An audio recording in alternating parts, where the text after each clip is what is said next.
Well, welcome everyone. Welcome to Planning Plus Software and Auto Body Shop Consultants. What have we got in store for you today? Well, today I thought we'd go to the other side of the world and catch up with a good friend of mine, Mr. David Luehr from Elite Body Shop Solutions. Welcome, Dave. Gavin, it's been far too long, my friend. Good to see you all the way around the other part of the world tomorrow. Tomorrow, that's right. Yeah. We're just starting into tomorrow. It's 6:24 a.m. and I'm sure it's about 4:24 p.m. for you. Yeah, I'm like in the past. Yeah. I'm like old news. Old news Luehr, we'll call him. Great to see you, Dave, and thanks for touching base with us and catching up, because I just thought it'd be really cool today to catch up again, because I noticed you've been doing a hell of a lot of travel this year and a lot of speaking, a lot of guest speaking. And I thought, let's get a take on what's happening around the globe from Dave Luehr. So I love it. I feel like, it's like somebody told me this lie that the pandemic was over, and I felt like an animal leaping from his COVID cage just to get out there into the world. And so I might have been a little bit premature, but man, I'm ready to get out into the world again for sure. Well, you've traveled around. You've been to Monaco. So let's start with that. How was that experience? You were asked to be a guest speaker at IBIS in Monaco. So share that experience with us. Well, I'm really keen on what IBIS is doing. You know, they just finished one in Mexico, and they've asked me to be on one that was like in Turkey and one in Dubai. And I'm thinking, this IBIS organization, they had this vision all these years ago to truly bring the industry together. And that's what they do. And they do it all over the world. And up to a few years ago, I'd never even heard of them. So not long after I'd written my book, The Secrets of America's Greatest Body Shops, the CEO of IBIS also owns a repair magazine in the UK, rings me up and says, "Hey, would you like to come and speak at one of our events?" And so we just kind of got associated with them back in 2017, I think it was 2018, and been following them around since. And I'm actually an ambassador. I help them, with some of their programs. So I'm honored whenever they ask me to go somewhere and give a little talk, and these global events that they do. If you guys watching this have never been to one, it's like the who's who of the industry worldwide. And it's really quite something to be in the presence of this company. And because it's like the world leaders get together and talk about the future of the industry. It's fascinating. And it's always in beautiful places. Yeah. So they've set the scene. So they pick beautiful places because they want to present the industry in the highest possible way. Yeah. So what better way to do that than to pull people together in a really nice environment and feel worthy, feel successful, feel abundant. And that creates the energy to go off and keep moving, keep stepping up. So yeah, I mean, the first one was really intimidating, and it was in Baveno, Italy, and it was one of the most luxurious resorts I'd ever seen in my life. And at that point I was having a little bit of imposter syndrome, because I'm surrounded by, CEOs of all these big companies from all over the world, and little old me, so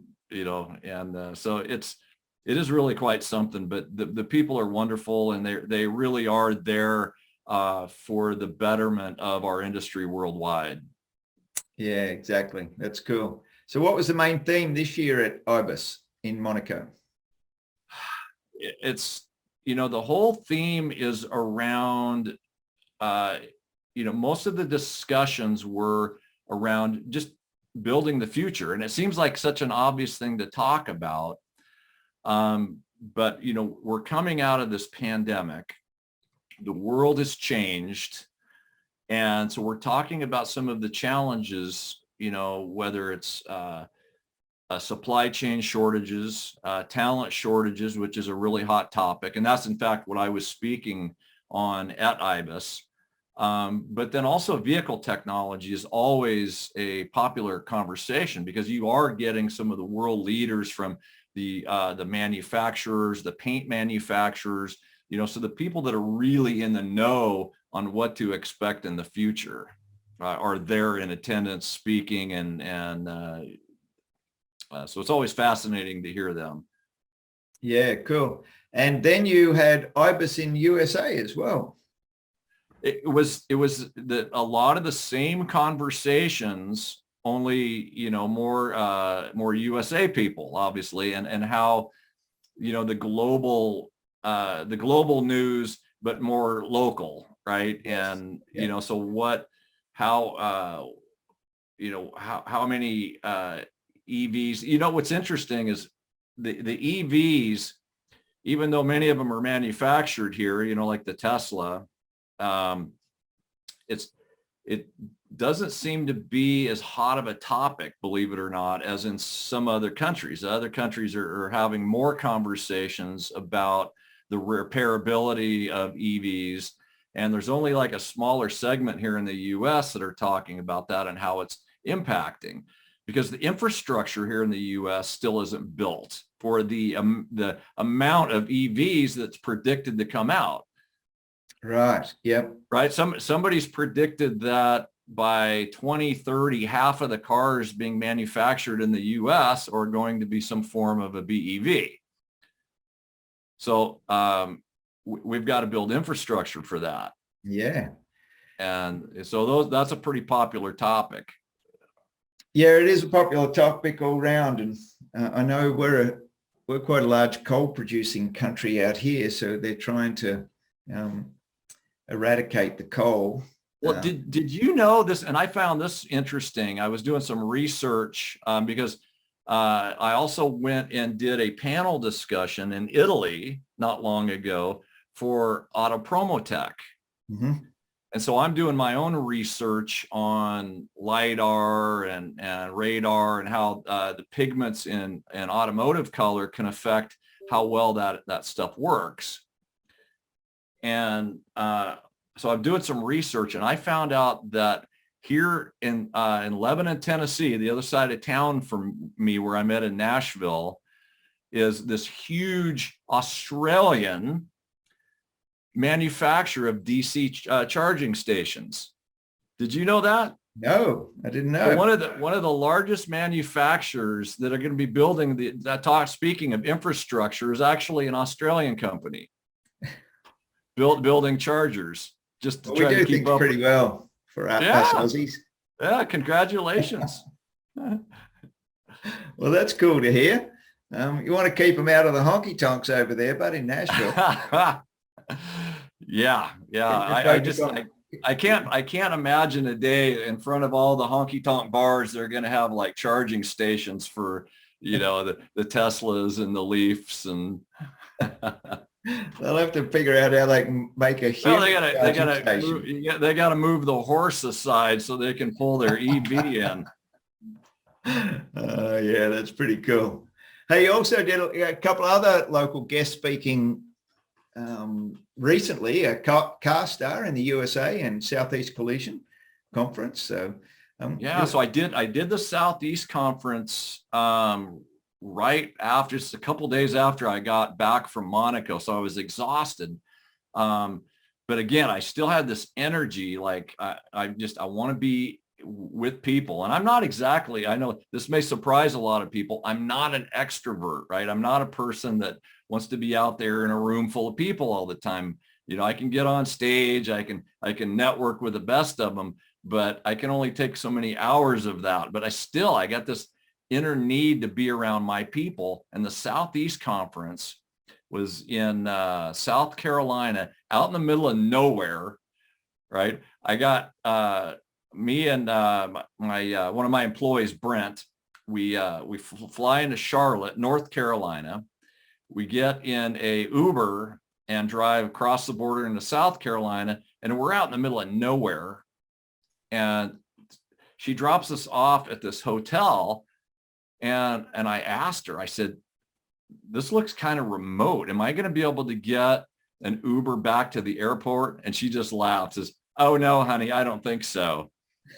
So I went inside, right, the hotel, and I said, the Uber lady didn't seem to have a lot of confidence that I'd be able to get a ride back to the airport. And she went, oh no, honey, no, there's not any taxis or ride share or shuttles. And I went, great.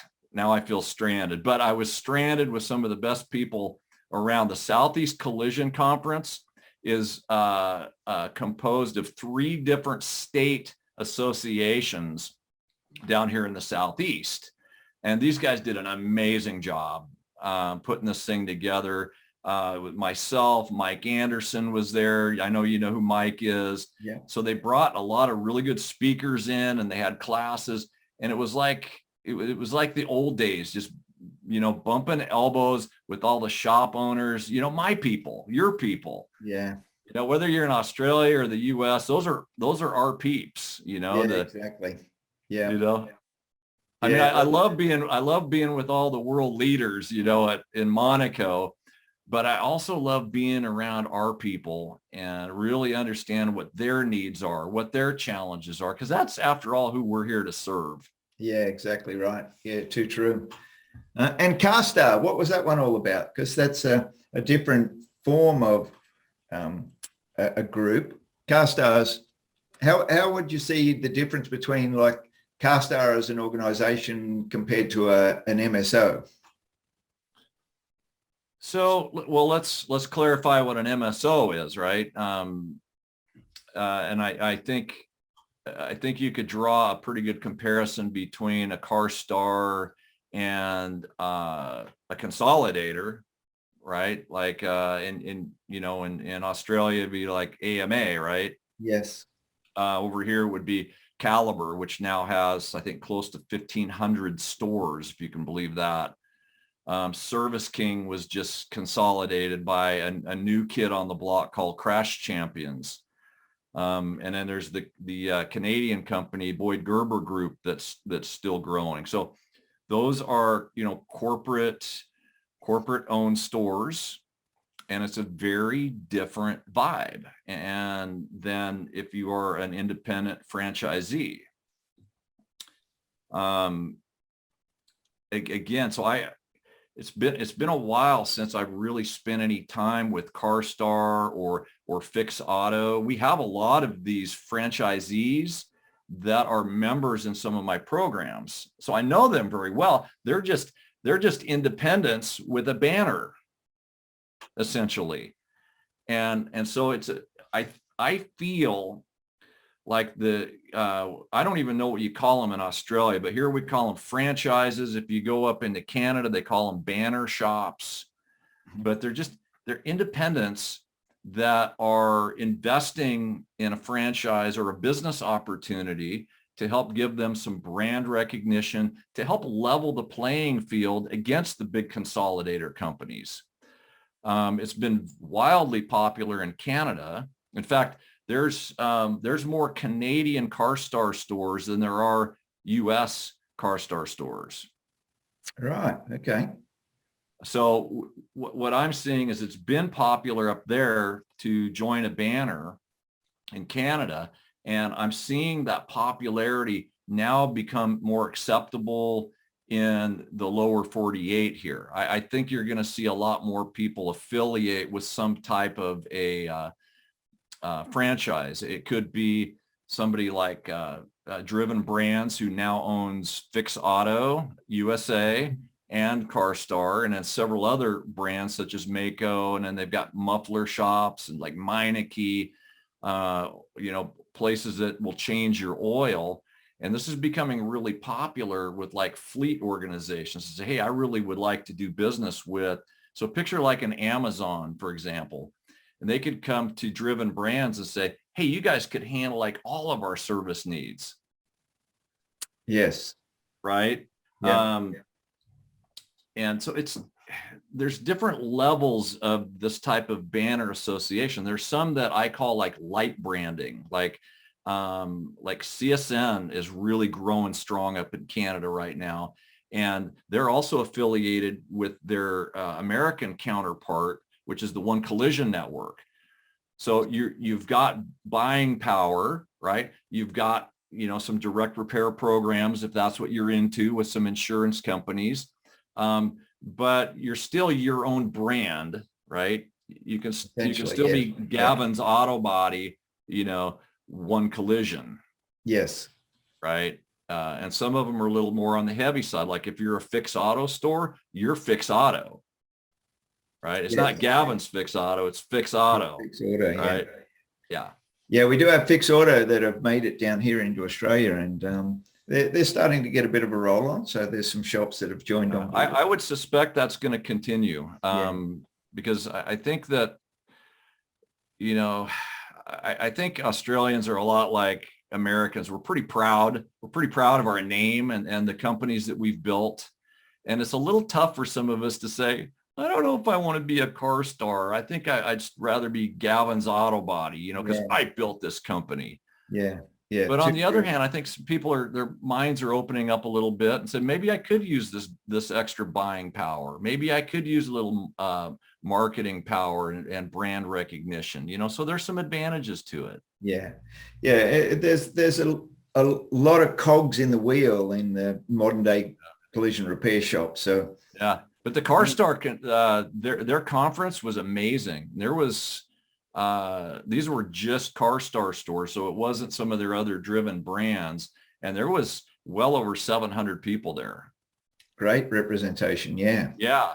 And being able to associate with the shops and the leadership of Carstar, I got to say, I was really impressed.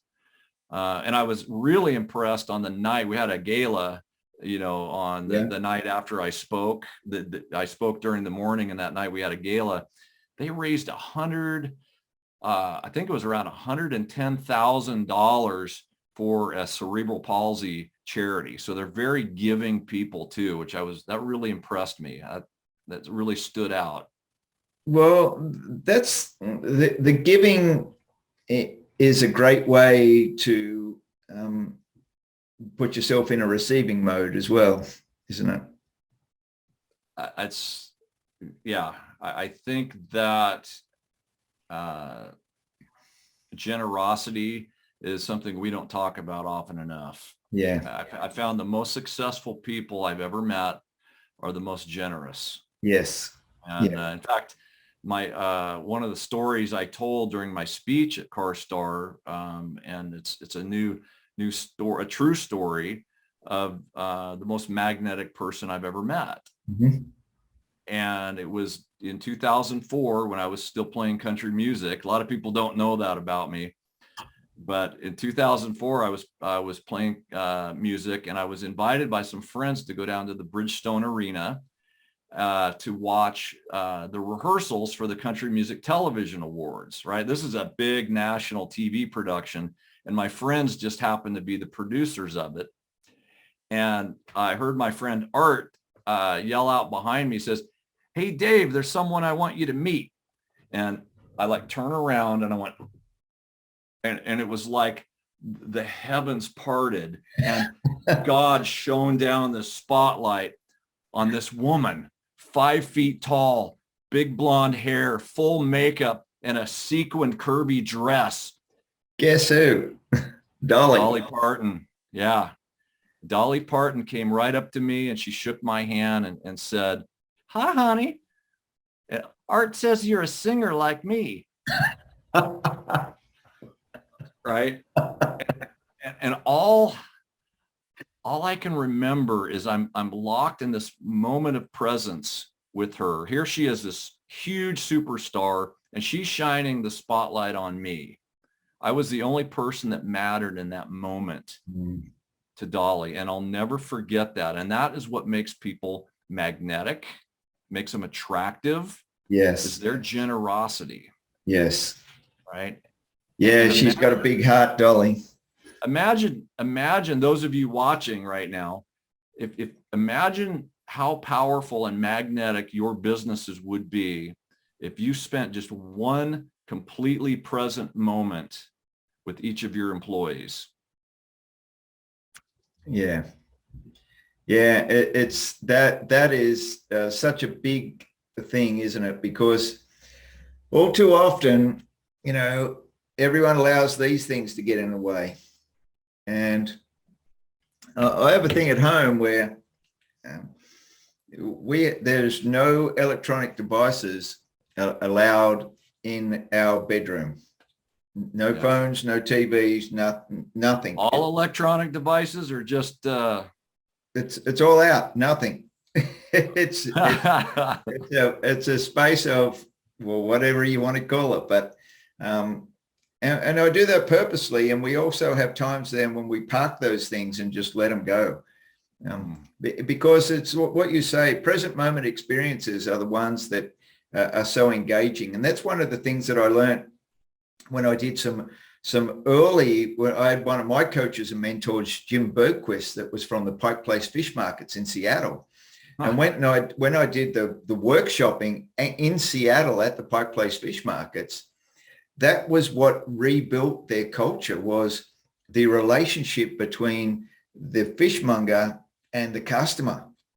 And that's all that mattered. It was you and me in a conversation, and whatever was going on around that fish market didn't come into play. The rest of the team stood up, and that fishmonger could have a 15-minute conversation with me and me alone. So it was pure presence and it was pure engagement. And it's so powerful at so many different levels, and it's not just customer relationships, but relationships with our employees, or don't people just want to feel like, hey, I matter? Yes. And if you can make them feel like they matter, doesn't that change the world? Yeah. And it's understanding what it is that drives that individual. Because everyone is driven in different ways. So once you can get inside the individual a little bit more and understand them from their personality perspective, you can engage with them so much easier, because you've taken the time to understand how to communicate with them, what's important to them, both inside work and outside work as well. And so your engagement becomes more authentic, because you've taken the time to know your people. Really powerful. Hey, while we're on that subject, how would you like to share with us a little bit about your physicality coach? Because I'm really curious to know about how this came about and what you're doing. Well, there's a little bit of backstory that I'll give you first. So it's been probably close to a year and a half ago. I made this declaration that in order to help as many people as I possibly can, I needed to become the best communicator that I possibly could. So I made this declaration that I'm going to do whatever it takes to be the best speaker. So I have a coach that helps me with like my online business, and his name's Brendan Bouchard. He's very popular over here in the United States. Actually, he's popular all over the world. And I asked him, I said, Brendan, I told him about my declaration. I said, who's the best speaker on the planet? And without skipping a beat, he said, Bo Eason. I go, Bo Eason, that sounds vaguely familiar. Why? Right. So I look him up, and turns out that Bo Eason was a popular NFL player, right? Our style of football, right? In the United States, but he played for the Houston Oilers back in the 80s. And so I'm checking out the videos of this guy online. Turns out that he, after he got injured playing football, he went on and became a famous playwright and actor, like on Broadway. He wrote a play called Run of the Litter, and that's a whole amazing story in itself. And then after he did that for 20 years, he started hitting the road as a public speaker, telling his stories. So long story short, I ended up going to California to do a workshop with Bo. And I spent a day learning how to create better stories. Because the way that people can get to know you and trust you the fastest is through stories. And what Bo taught me is it isn't always the story that you want to tell. It's usually the story that you don't want to tell that makes people relate to you. Mm-hmm. So I started telling my country music story. Right. So then I go back and I do another session. So I'm spending some money. I'm learning from the best speaking coach in the world. And he introduced me to this guy named Jean-Louis Rodrigue. You can look him up if you want. Yeah. And Jean-Louis has worked with some of the most famous actors and actresses in the world to help them know how to move on stage and screen. So he's worked with Tobey Maguire, Leonardo DiCaprio, Margot Robbie, right? And most recently, I just found out that he's been working with the actor, Austin, who plays Elvis in the new Elvis movie. Have you seen it yet? Yeah, no, I haven't seen it yet. Yeah. Everybody in the Bo Eason community is raving about this movie because this guy moves just the way Jean-Louis teaches actors to move. He teaches them to embody different wild animals and to embrace our predator nature. Isn't that wild? Yeah. He's trying, because people for years are taught that they can't use their bodies to express themselves the way that God intended us to do.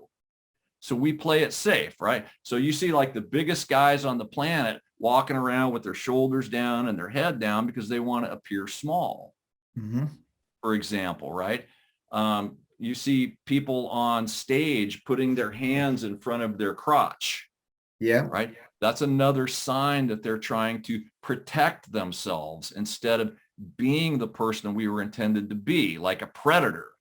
Yeah. Right. And so so Jean-Louis is my physicality coach, and I'll be working with him several more times to help me tell my stories better, because most of what you say is not the words that you use, but how your body is used. Yes. Yes. Right. And so I do this Carstar, and I'm not bragging here. This is a huge accomplishment for me, because that speech I gave at the Carstar conference, I've worked on for 1 year. 1 year. Wow. For 1 year, I've worked on that. And there was a gentleman there, and a guy I think very highly of. He had no idea I was a speaker, but I've known him for years. He works for ICAR. And he came up and he said this. He says, I had some nice compliments on my presentation, but he said, I've been in Toastmasters for 20 years. He says, I knew your presentation was going to be awesome just by the way you walked onto the stage. And I said, that's the biggest compliment you could have given me. Not the story, not the information that I shared, but because I didn't betray my body on stage. Yeah. And when you can do that, when you can learn to do it correctly, like Jean-Louis teaches, people will not be able to take their eyes off of you. It's like watching a cheetah moving back and forth on the stage. Are you going to take your eyes away from a cheetah for 1 second? Yeah, not a chance. Not a chance. Hey, that's pretty cool. So isn't that wild? Can you believe that there's people out there teaching this kind of crap? And there's people like me that'll actually pay for it. Hey, the world needs people like you and like me. And because there's people out there, as you know, public speaking is one of the most fearful things. It's right up there for a lot of people. And it's number 2, right? It's Yeah. it's more frightful to most people than dying. Then dying. Yeah. People would rather be the guy in the box than the one giving the eulogy. Yeah. Oh, well, that's pretty cool. And it really comes down to as well, like we're coaches. We all need a coach in certain areas of our life at certain times. And that just helps us unpack ourselves and become better at what we do.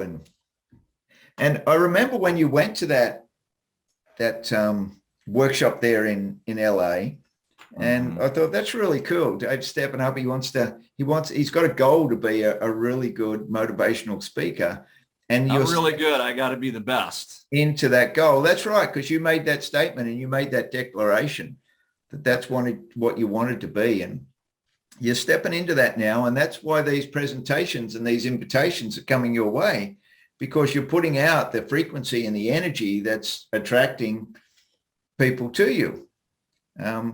And without that, the attraction won't be there, because you're not in the feeling state of how to manifest the outcome that you're looking for. Right. Well, see, you see how specific I am about when I use the word like the best. Yes. One thing, that's very specific, isn't it? Yes. And the problem with most people is they never realize their dreams in life because they're too vague and words matter. If I said I wanted to be one of the best, or I wanted to be good at this or that, I'm probably never going to do it. Because when you make a declaration to be the best at one thing, it eliminates all other possibilities and all the other choices. All the choices live out here in the status quo. Out in the status quo where mediocrity lives, there's millions of choices, right? When you're out here as the best, there's none. Yeah, it's so true. It's like, that's why my morning routine when I do breathing and meditation, part of my meditation is the feeling mode that I get into for everything that I'm setting myself up to be in the receptive mode of. And when I get in that feeling mode, that's really the energy and the everything that comes to me from that is a reflection of how I set myself up, so that if something little gets in my way, I do my best to knock it down real quick. Boom. Hey, I'm focused on the really successful things. Is that little bit of that over there? That's just over there, but I'm going this way. I'm not going that way. So do you follow rowing, like Olympic rowing? Olympic rowing, yeah.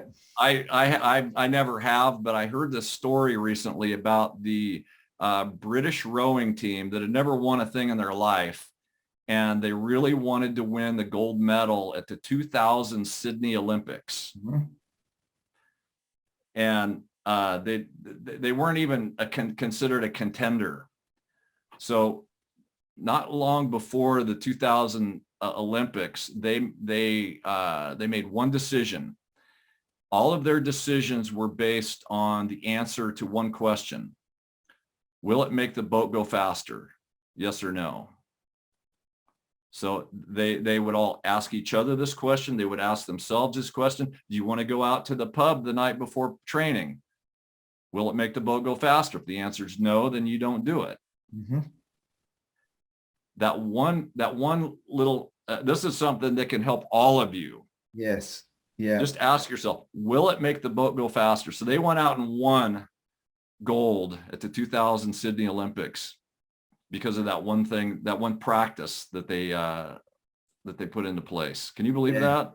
They just set themselves up and they stepped into that, and then they stepped into that with repetition, which then became basically unconscious programming. They eliminated all the distractions by doing that. Yeah, that's pretty cool. And that's how a lot of athletes are so successful, isn't it? They can eliminate those distractions. And there's a lot of businessmen and business women and business people, we can call them, that are of that ilk as well. They can eliminate the distractions, get the focal point on where they want to be, and they can see it, feel it, almost touch it right here and now. And that's what they step into on a continuum. Yeah. So when a distraction comes up, it plays very little part in getting in their way. Mm-hmm. Yeah. Hey, you just had, that's, thanks for sharing that about that physicality coach. That was really intriguing. Yeah, I know it's kind of wild, little out there, but Yeah, but it's good to be wild and a bit out there, I think. Good. Yeah. Tell us about your, you just finished that 1-day virtual workshop on employer of choice. Yeah. Speaking of things we've been working very hard on for a long time, that was one of them.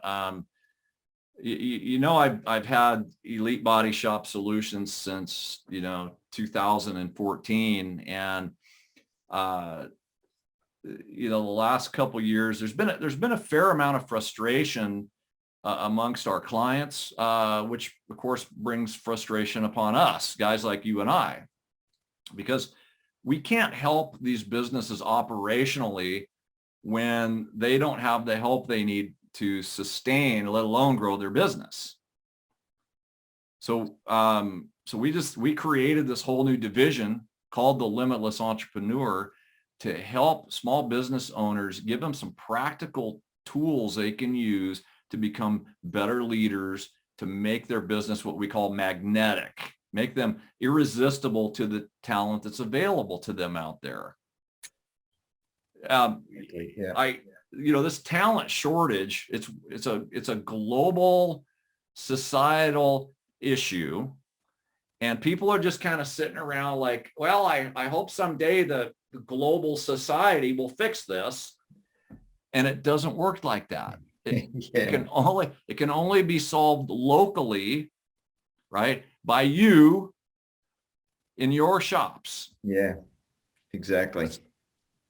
Right. And so we're just, all we're doing with the employer of choice program is to give them some practical steps on how to do this, because any shop owner can do these things. They can become magnetic, right? They got to get out of the victim mode, right? They can't be victims. They've got to be able to, that's always step number one, isn't it, Gavin? You got to be able to look in the mirror and say, there's the problem, there's the solution. Yeah. But once they got that, we can help them do anything. Yeah. I quite regularly talk about the victim and the victim mentality, and the old, the victim, it's the blame, excuse, denial.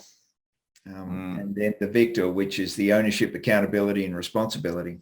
So, I had the acronyms on the wall in the office before it got washed away. One side it was or, and the other side was bed. So that acronym was for about the victim and victor mentalities was right above my whiteboards. And so you want to be stepping into that. Don't become a victim, and don't look at the blame, excuse, denial. Step into, what do you want to be a representation of? Because everything around you becomes then a representation of how you're showing up. Yeah. That's so true. I think that the most powerful success strategy is personal responsibility. Mm-hmm. It's just, it sounds almost like sadistic, right? Like, everything's my fault. But when you can look at it and say everything's my fault, and still be able to balance that with being okay with that, right? Yes. Then magical, powerful things can happen. Yeah. Right. That's so true. I look at it. I follow another guy by the name of Don Miguel Ruiz, and he wrote the book called The 4 Agreements. I love that book. And I drive myself off that all the time. Be impeccable with your word. Don't take things personally. Don't make assumptions, and always do your best. And when you embody that, situations turn up for you, and you then look at something and you go, hang on, I'm not being impeccable with my word if I go down that road. And that doesn't sit with my own values. So things that starts to come to the forefront. And if I'm making an assumption for something, how can I remove that assumption? How can I not take things personally if someone's giving me feedback that is, makes me squirm a little bit? So how can I not take it personally? And how can I show up in a way where I'm always trying to do my best and always wanting to be at my best? So just bringing some things into your life that brings that accountability and responsibility to yourself, which then drives the actions that you'll take on a daily, minute by minute, hour by hour basis. It's extremely powerful. I get into a position where I say to people, can you tell me the difference between a lie and a little white lie? And they'll look at me and go, no, that's right, because there is no difference. Yeah. So if you want to tell little white lies, be expected to be told little white lies by the people that you're dealing with or the people you're communicating with. But if you want to be impeccable with your word, you've got to learn how to actually step out of that and say, well, just tell it for the truth of what it is. Yeah. Because that will make you such a more, just a better human being, and a human being that can walk on in life without having to think about, well, what baggage am I leaving behind, or what damage have I caused because I tried to protect myself, because that's half the time what lies are about. It's protection of self, as opposed to saying, well, I need to be accountable to this and step into it. That's so smart, and honestly, a lot of people, I think, don't make those distinctions. It's unconscious to them. Don't you find that to be true? Yeah, absolutely Yeah. true. Yeah. So if we can make it conscious, then maybe we can help people make better decisions. Yeah. And from those decisions, you become a better person. You become a person that, we're here to help each other. Everyone is. It's That's like right. Terry Flanagan, one of my great mentors, said. He said, none of us are as good as all of us. And I carry that with me everywhere as well. Yeah.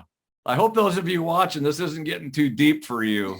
I could talk about this kind of stuff all day, though. You know that, Gavin. Yeah, so could I. Well, let's get back on the track then. So let's talk about body shops of today. So if David Luehr was running his body shop today, what would you see as 3 major key building points to profits in 2022? I am encouraging the shops in our community to build a turnkey business this year. Mm-hmm. So if I was going to go out and start a new shop tomorrow, number one is it sucker's going to be turnkey. It's all the processes are going to be well documented, proven, repeatable, so that I can build some type of consistency in the business. The next thing I'm going to do is I'm going to invest in the best people. A lot of you watching this may have this belief that you can't afford the best people. I believe the opposite. I say you can't afford not to have the best people. Because I'm tired of dealing with mediocrity. Yeah, right. Yeah. So if you ask the question, if it was my shop, yeah, right, I'm going to have the best damn people, and I'm going to have the best processes so that I can build the best business. Right. And when we seek solutions, for example, you asked me about the one-day clinic. The whole clinic is built around discoveries that we've made by studying outliers. Mm-hmm. You know what an outlier is? It's like a person or a business that defies the status quo. Mm-hmm.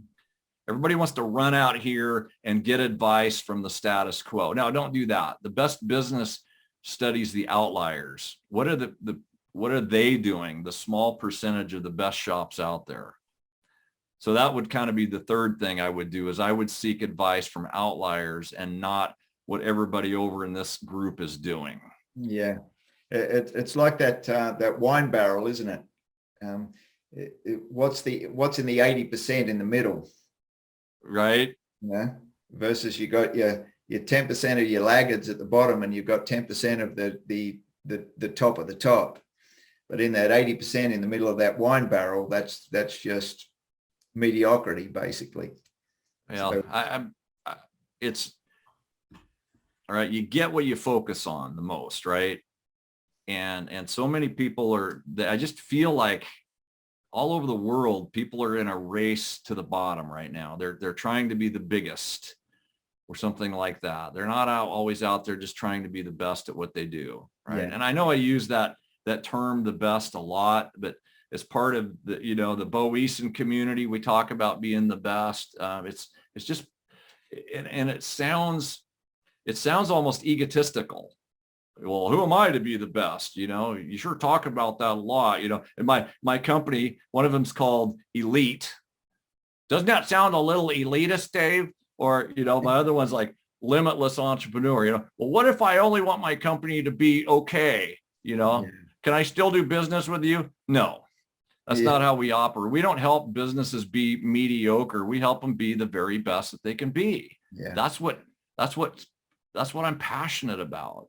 And there's nothing wrong with being the best. In fact, I have this wacky belief that we were put on this planet to be the best. To obey Mother Nature is to be the very best that we can with the tools that we've been given as human beings. Yeah. And sometimes you need to go inside and unlock those tools. Yeah. Because they can get locked away. It was interesting when my business partner and I opened our body shop and we renamed it. And we renamed it D&G Professional Smash Repairs. Not just smash repairs. Our name was D&G Professional Smash Repairs. Okay. And that's the standard we set from day one when we opened the door.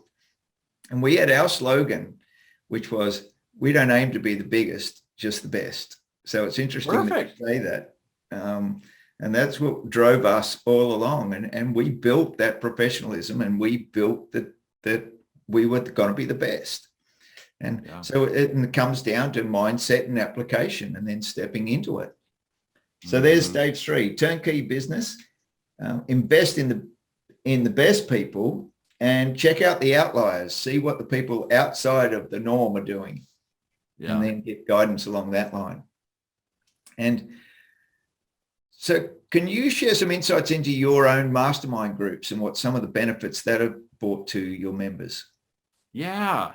So right after the pandemic broke out worldwide, we found that there was a lot of independent shops that were really seeking some togetherness, right? To learn from each other. And you combine that with consolidation, right? Where, because, I don't know what business was like for you, Gavin, but when I had my shop back in Salem, Oregon, in the early 90s, you didn't dare get together with the competition. They were the competition. They were the enemy, and now the dynamics have changed a little bit, I found, right? The independents are more willing to get together and exchange ideas, because Bill down the street isn't his competitor anymore.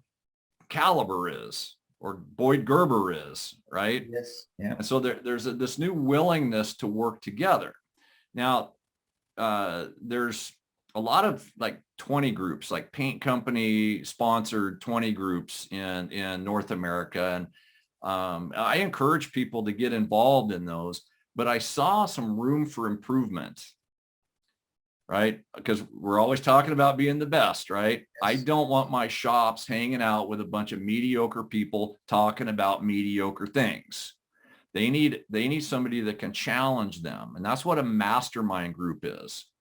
So the concept, we've heard of it, Think and Grow Rich, the book that came out all those years ago, talked about one of the primary reasons all the most successful men and women in the planet became that way was because of their association with people smarter than them that they would surround themselves with. So that's why we created mastermind groups the way we did. Right now we just run 3 groups, 10 people in each group. They have to be well vetted. We don't allow any victims in our groups, and it's all virtual other than an annual live event that we have for these people. It's going very well. They challenge each other. I challenge them. We have a technology now called Body Shop Toolbox, right? So we can keep track of all their metrics relative to the goals that they've set for themselves and against each other. Mhm. So there's a competitive drive, but it's really become a brotherhood. And, we have a 2.5-hour meeting. In fact, we're doing them this week. But it's the magic that happens after the meeting that I appreciate the most. It's them picking up the phone and calling each other, helping each other over this hurdle, because we set some pretty lofty goals Yeah. in these groups. And I'm just so proud of not what my team and I have accomplished as much as what they have accomplished. Yes. Yeah. Getting together like that. And there's been, in Australia, we've probably suffered a little bit of not enough of that over probably the past decade, I would say. And there really is opportunity there where more of that should be encouraged and to get these guys together. But you've got to set the boundaries, as you say, or like what you've got to vet the people, and you've got to make sure that there's no victims that are coming in, because the victim mentality means they're going to pick up the phone and say, they're going to just talk about all things that are victim orientated, not victor orientated. Yeah. And so when you get someone that's got something, you want to pick up the phone and say, I've got this challenge here. What do you think? How do you think I should tackle that? Have you got anything come to mind for you? Yeah. And I always say to employees, if your employees can keep coming to you with a problem, you got to stop that. You got to say to them, hey, if you come to me with a challenge or a problem, make sure you bring at least 2 solutions with you. Mm-hmm. Because if you bring 2 solutions with you, I know that you've thought about it. And you're trying to think, how can we make our community inside these 4 walls better? And it might be the simplest of things. It's like that little book, 2 Second Lean by Paul Akers, looking for little 2-second improvements, but they quite often go to 30-second improvements or 1-minute improvements or 5-minute improvements. But it's about, look, if you see something as a challenge, bring a solution to me. Yeah. Because otherwise I'm getting 30 problems and no solutions, and nothing's going to get solved. Yeah. I think one of the reasons, everything you said is spot on. But I think one of the reasons that our masterminds have been successful, and other masterminds in all industries, the ones that are most successful, they're truly independent, meaning there's not a paint company driven agenda. I don't care what you spray, right? We've got Carstar and Fix Auto people in the same groups. I've got people that are on direct repair programs and people that refuse to be on direct repair programs in the same room helping each other. Yeah. Awesome. It's challenging to facilitate, but that's really, I think, where the real power is. Yes. Getting these different perspectives, a Canadian and a person from California. Yeah. Yeah, that's cool. Yeah, I wish we had more Australians and Kiwis in our group, but it's the time change makes it a little challenging. Well, we had a couple Australians on our last webinar. Yeah, that's cool. I remember a couple of those. I think they had to get up at like 2 a.m. to attend it, but so I really appreciate the Australians' willingness to learn. Yeah, it's interesting. Like my day started this morning. I left home at 3:30, so I was in the office at 4. And we're about 7:20 now. But yeah, my day's just starting. But I love it because I love what I do, and I'm about ready to go have a beer. You're ready to go down to a honky tonk or something. Well, hey, thanks, Dave. It's been really enlightening. We went off track there a couple of times, but hey, you know what? I love that, because when people see some of your vulnerabilities and some of the way that we are as a true human being in relation to how we function, I think that's where a lot of authenticity comes into play.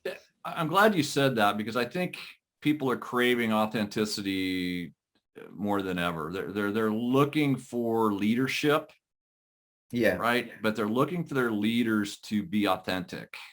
Yes. And, so let's keep it real. Yeah. Authenticity and just showing, it's this, be vulnerable. If it's exposes you a little bit, so what? It exposes you a little bit. That's the way you go. Like another one of my little businesses I run is called 100 Breaths.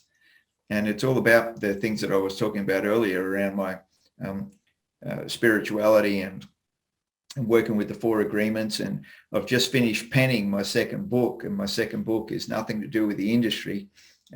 It's a book called The Little Book of Noticing, and it's about how to replace things that you would normally make a judgment on just with something that you notice, and working through how to do that and the difference it can make in your life, to bring more peace into your life.